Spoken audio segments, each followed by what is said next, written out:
ஹரிஹி ஓம் ஸ்ரீ குருப்யோ நமஹ. ஹரிஹி ஓம். எல்லாம் வல்ல இறைவன் எல்லாவரையும் எப்போதும் காத்து அனுகிரகிக்கட்டும். எல்லோருக்கும் நல்லதே உண்டாகட்டும். ஸ்ரீ ராமர் கோவில் தரிசனம். ராமர் கோவில் தரிசனம் செய்வதற்கு நாம் எல்லாம் தயாராய் கொண்டிருந்தோம். அந்த நேரத்துல தான் அயோத்தியா ஸ்ரீராமர் கோவில் கும்பாபிஷேகம் பிராண பிரதிஷ்டை ஜனவரி மாதம் 22ஆம் தேதி 2024 என்று அறிவிக்கப்பட்டு, அந்த நேரத்தில் நமக்கெல்லாம் அழைப்பு கிடைத்து நாம் அயோத்தியா சென்றோம். அந்த அனுபவத்தை தான் நாம் இங்கே உங்களுக்கெல்லாம் விளக்கி தருகிறோம்.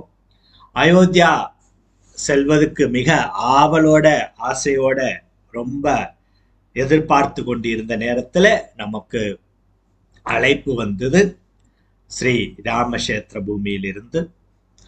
அந்த அழைப்பு கிடைத்து நாங்கெல்லாம் போக வேண்டிய பயண சீட்டுகள் எல்லாம் தயார் செய்து கொடுத்தோம். அதுக்கப்புறம் நாங்கள் ஜனவரி மாதம் 22ஆம் தேதி நடக்கும் கும்பாபிஷேகத்துக்கு 18ஆம் தேதி ஜனவரி மாதம் நெல்லையில இருந்து கிளம்பி பெங்களூர் சென்று, பெங்களூர்ல இருந்து விமானத்தில் பயணம் செய்து சுமார் ராத்திரி 10:30 மணி அளவில் லக்னோவில் போய் இறங்கினோம். மிக அழகாக மதிப்பாக எல்லோரும் எங்களை வரவேற்றார்கள்.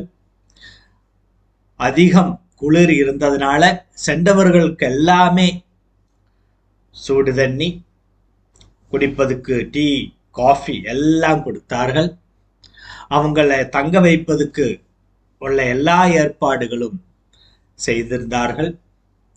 நாம் ஹோட்டலில் தங்குவதற்கு ஏற்பாடு செய்திருந்தால் ஹோட்டலுக்கு செல்ல வேண்டும் என்று கேட்டேன். அதன் பிரகாரம் அவங்களை எங்களை ஹோட்டல்ல கொண்டு வந்து விட்டார்கள். என்னை ஹோட்டலுக்கு கூட்டிக் கொண்டு சென்றது Lucknow Canara bank general manager தான் கூட்டிட்டு போனார். நல்லொரு மனிதர். அவர் என்னை அழைத்து சென்று ஹோட்டல்ல கொண்டு போய் விட்டு எனக்கு உணவெல்லாம் ஆர்டர் செய்து வாங்கி தந்து எனக்கு உணவெல்லாம் பரிமாறி விட்டு, சுவாமிகள் நீங்கள் ஓய்வெடுங்கள் என்று சொன்னு அவருக்கு இன்னும் சில சேவா பணிகள் செய்ய வேண்டும் என்று சொல்லிக்கொண்டு அவர் கிளம்பினார். மறுதினம் காலையில இண்டோர்ல உள்ள அரவிந்த் மேவாடை நம்மளோட சிஷ்யர், அவரும் அவரோட வாகனம் இன்னோவா காரும் எடுத்துக்கொண்டு தான் வந்திருந்தார். அந்த காரில் நாங்கள் காலையில பயணம் ஆரம்பித்தோம். லக்னோவில் உள்ள நம் சொந்தங்களை எல்லாம் கண்டு ஆசீர்வாதம் வழங்கி அவங்களோட அன்பான வரவேற்பையும் ஏற்றுக்கொண்டு நாங்கள் அயோத்தியா பயணம் ஆரம்பித்தோம். அயோத்தியா செல்லும் சாலையின் இருபக்கமும் வர்ணசம்பளமான அலங்காரங்கள் செய்திருந்தது. பிளக்ஸியிலும் ராமனோட போட்டோவிலும் எல்லா இடத்திலும் காவி கொடிகள் பறந்து கொண்டிருந்தன. மிக அழகான ஒரு ஏற்பாடு. எல்லா ஜனங்களும் ஒற்றுமையாக நின்று கொண்டு எல்லோரும் ஜெய் ஸ்ரீராம் ஜெய் ஸ்ரீராம் என்ற கோஷம் முழக்கி கொண்டு சாலையின் இருபக்கமும் வரவேற்பாக இருந்து தோணுது. நிறைய இடங்களில் அன்னதானங்கள், நடந்து செல்பவர்களுக்கும் வருவோருக்கெல்லாம் சாப்பிடலாம், யாருக்கும் இல்லை என்று சொல்லுவதில்லை. நாங்கள் இதெல்லாம் கண்டுகொண்டு பயணம் ஆரம்பித்தோம். சுமார் 11 மணி தாண்டி விட்டு நாங்கள் அயோத்தியா சென்றடைந்தோம். அங்கேயும் நல்ல வரவேற்பு கொடுத்தார்கள். நாங்கெல்லாம் ரெஜிஸ்டர் செய்ய வேண்டும் என்று சொன்னாலும் ரெஜிஸ்ட்ரேஷன் எல்லாம் பண்ணிவிட்டு பதிவெல்லாம் செய்துவிட்டு எங்களுக்கு டென்ட் நம்பர் 3வது கவாடத்தில் செல்ல வேண்டும் என்று மிஸ்டர் கோவிந்தராஜன் அவர்கள் எங்களுக்கு மெசேஜ் அனுப்பி அவர் வாட்ஸ்அப் மூலமாக லொகேஷன் அனுப்பியிருந்தார். அதுபோல சரவண கார்த்திக் அவரும் தொடர்பில் இருந்தார். அதற்கப்புறம் அங்கே சென்ற பிறகு ராஜவேல் என்ற ஒரு தம்பியும் மிக அழகாக கூட இருந்து என்ன வேணும் என்று கேட்டுக்கொண்டு நமக்கு உபசரித்தார். அதுக்கப்புறம் நமக்கு ஒரு ரூம் தந்துறார்கள். அந்த ரூம் முன்னாடி டென்ட் சிட்டி அதுவும் சொல்ல வேண்டிய ஒரு விஷயம். 6000 பேர் தங்கறதுக்கான வசதி செய்திருந்தாங்க. மிக அழகாக டென்ட் சிட்டி, ஒரு ரூமில் 3 பேர் தங்கலாம்.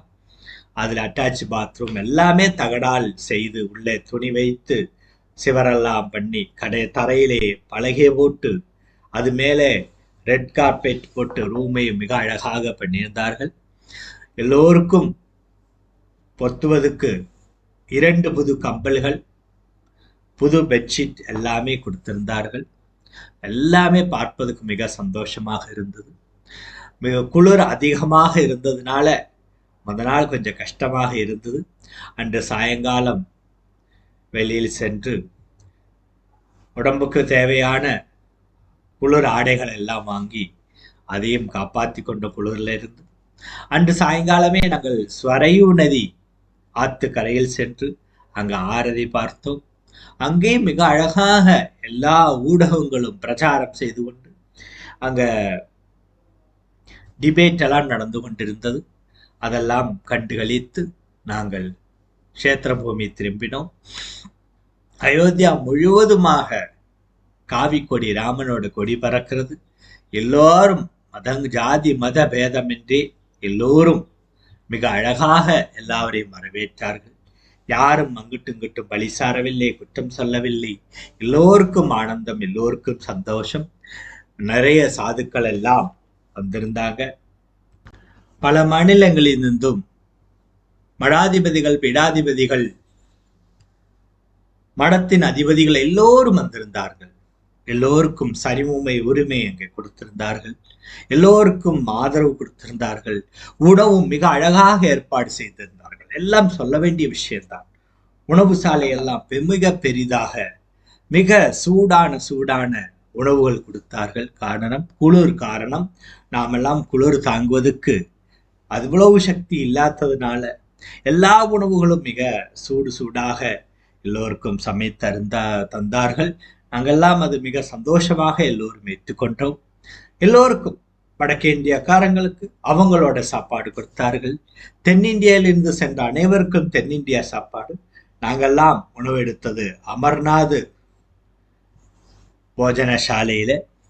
அவங்க அந்த அமர்நாத் பண்டாரா பயங்கர நன்றாக செய்திருந்தார்கள். மிக சந்தோஷமாக வயதான அம்மமார்களும், நாங்கள் உங்களுக்கு சேவை செய்கிறோம் சுவாமி, நீங்கள் அமருங்கள் என்று அவங்க அந்த குளிரிலையும் எதையும் பார்க்காமல் அந்த மனசுல சந்தோஷத்தோடு கூடி சிரித்த முகத்தோடு கூடி யாருக்கிட்டையும் முகத்தை சுளிப்பதில்லை.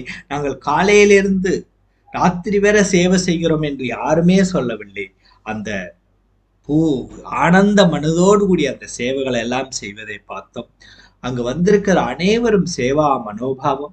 எல்லோரும் ஸ்ரீராமன் ஜெயராமன், ஸ்ரீராம் ஜெயராம் என்று சொல்லிக்கொண்டு, சியாராம் என்று சொல்லிக்கொண்டு அந்த கஷேத்திர பூமி முழுவதும் நாம கோஷத்தால் இருந்தது.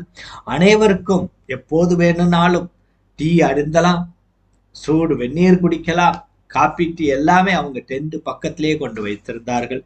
குளிப்பதுக்கு சூடு நீர், வெந்நீர் அதுவும் கொதித்து கொண்டே இருந்தது. எல்லோரும் எடுத்து சென்று குளிக்கலாம். எல்லாரும் ஒரு வீட்டு பிள்ளைகள் போல், ஒரு தாய் பெற்ற பிள்ளைகள் போல், பாரத மாதா குழந்தைகள் போல் எல்லா சாதுக்களையும் நாம் ஒரு இடத்துல பார்த்தோம். அதுவும் பெரிய ஒரு அனுகிரகம். நம்ம எல்லாரையும் ஒரே நேரத்துல எல்லாரையும் பார்ப்பது என்றால் மிகப்பெரிய கஷ்டமான ஒரு விஷயம். எல்லாரையும் சென்று சந்திக்கணும் என்றாலும் மிகப்பெரிய கஷ்டம். ஆனால் இது மிக எளிமையாக எல்லாரையும் நேரடியாக பார்ப்பதற்கும் அவங்களோட ஆசீர்வாதம் பெறுவதற்கும் மிக சந்தோஷமாக இருந்தது, ஆனந்தமாக இருந்தது. இதெல்லாமே அந்த கஷேத்திர பூமி ட்ரஸ்ட் பண்ணியிருந்தது. அதே போல் அந்த அரசாங்கமும் மிக நல்ல முறையில் எல்லாரையும் கவனிக்க வேண்டும் என்று பாதுகாப்பாக வைத்திருந்தார்கள். உத்தரப்பிரதேஷ் முதல்வர் யோகி ஆதித்யநாத் அவர்கள் எல்லாரையும் டென்ட்டில் வந்து பார்த்தார். உங்களுக்கு வேண்ட எல்லா ஏற்பாடும் செய்திருக்கிறோம், நீங்கள் யாரும் எந்த விதமான கஷ்டப்பாடும் படக்கூடாது. நீங்கள் உங்கள் வாகனத்தில் வந்திருந்தாலும் வாகனங்களை இங்கே பார்க்க செய்து கொள்ளுங்கள். உங்களுக்கு வேண்டி நாங்கள் ஏசி பஸ் அனுப்புகிறோம், அந்த பஸ்ஸில் வந்து நீங்க வந்து கோயிலுக்குள்ள உங்களுக்கு வரலாம் என்று சொல்லியிருந்தார்கள். எல்லோருக்கும் உள்ளே செல்வதற்கான அனுமதி சீட்டு வழங்கப்பட்டிருந்தது. அதுல தர்மாச்சாரியா என்ற ஒரு கேட்டகரியும், விஐபி என்ற கேட்டகரியும் விவிஐபி என்ற கேட்டகரி விதமாக இருந்தது. அப்படி எல்லோருக்கும் பேட்ச் எல்லாம் கொடுத்தார்கள். அவங்க கேட்டகரியில் எல்லாரும் செல்ல வேண்டும் என்று சொல்லியிருந்தார்கள். மிக சந்தோஷமான அந்த தருணத்துல நாங்கள் எல்லோரும் தயாராகி கொண்டிருந்தோம். 22ஆம் தேதி காலையில என்று சொன்னால் ராத்திரி யாரும் தூங்கவில்லை என்றுதான் சொல்லணும். காரணம், சீக்கிரமாக செல்ல வேண்டும், ஸ்ரீராம தரிசனம் செய்ய வேண்டும், ஸ்ரீராமனோட பிரதிஷ்டையில் நாங்கள்லாம் கலந்து கொள்ள வேண்டும் என்றுள்ள ஆசை, மிக சந்தோஷம். அதனால ராத்திரி தூக்கம் என்றுள்ளது மிக கம்மியாக இருந்தது. என் அறையில் 3 சாதுக்கள் இருந்தார்கள். வெள்ளிமலை விவேகானந்தாசிரம் சுவாமி சைதன்யானந்த மகாராஜ் அவர்களும், ஈஷாவிலிருந்து வந்த சுவாமி நிசர்கா அவர்களும், நாமும் அடியனும் அங்கே இருந்தோம். அதில் அவங்கெல்லாம் சொல்வதை பார்த்து நமக்கு அவ்வளவு சந்தோஷமாக இருந்தது. சைதன்யானந்த மகாராஜ் சுடு தண்ணியே வேண்டாம், எனக்கு பச்சை தண்ணியே நான் குளித்துக் கொள்வேன் சொல்லி சீக்கிரமாக அவர் பச்சை தண்ணியிலே குளித்தார். எல்லோரும் சீக்கிரமாக தயாராகி நாங்கெல்லாம் 3:30 மணிக்கெல்லாம் ரெடி ஆகிவிட்டோம். இருந்து பகவான் நாமத்தை சொல்லி கொண்டிருந்து பிரார்த்தனை செய்தோம். காலையிலே அவங்க சொன்னது போல் வாகனம் எல்லாம் வந்து விட்டது, எல்லோரும் வாங்க என்று அழைத்தார்கள். நாங்கள் எல்லோரும் சென்று அந்த கஷேத்திர பூமி வாசல்ல பஸ்ஸுகள் வந்து ஆரம்பித்தது. எல்லோரும் ஏறியே செல்லுகிறார்கள்.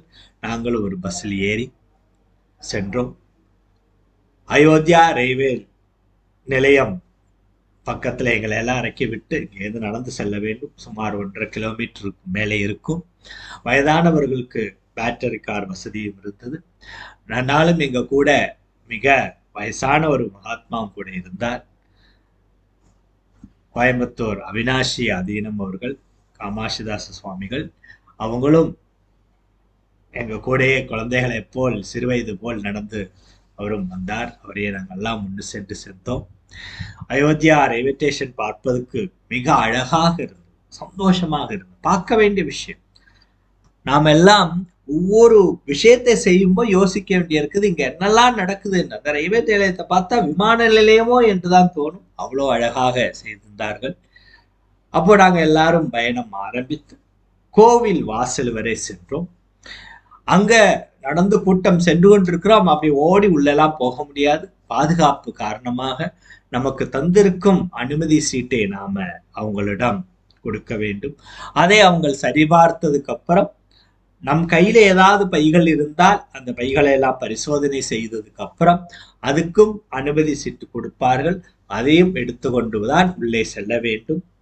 நாம் இனி உள்ளே என்ன நடந்தது, உள்ளே எப்படியெல்லாம் எங்களுக்கு ஏற்பாடு செய்து என்று அடுத்த வீடியோல நாம பார்க்கலாம். எல்லோருக்கும் இறைவனோட அனுகிரகம் ஆசீர்வாதம் எப்போது இருக்கட்டும். உள்ளே நாம் என்னெல்லாம் பார்த்தோம், உள்ளே என்னெல்லாம் நடந்தது என்று நாம் மிக விவரமாக அடுத்த வீடியோவில் உங்களுக்கு சொல்ல போகிறோம். ராமர் கோவில் உள்ளே எப்படியெல்லாம் என்னெல்லாம் செய்தார்கள், அங்க நாங்க அந்த அனுமதி சீட்டெல்லாம் முடித்து உள்ள சென்னப்ப எங்களுக்கு என்ன நடந்தது என்றதை நாம் அடுத்த வீடியோல பார்க்கலாம். எல்லோரும் காத்திருக்க வேண்டும். ஜெய் ஸ்ரீ.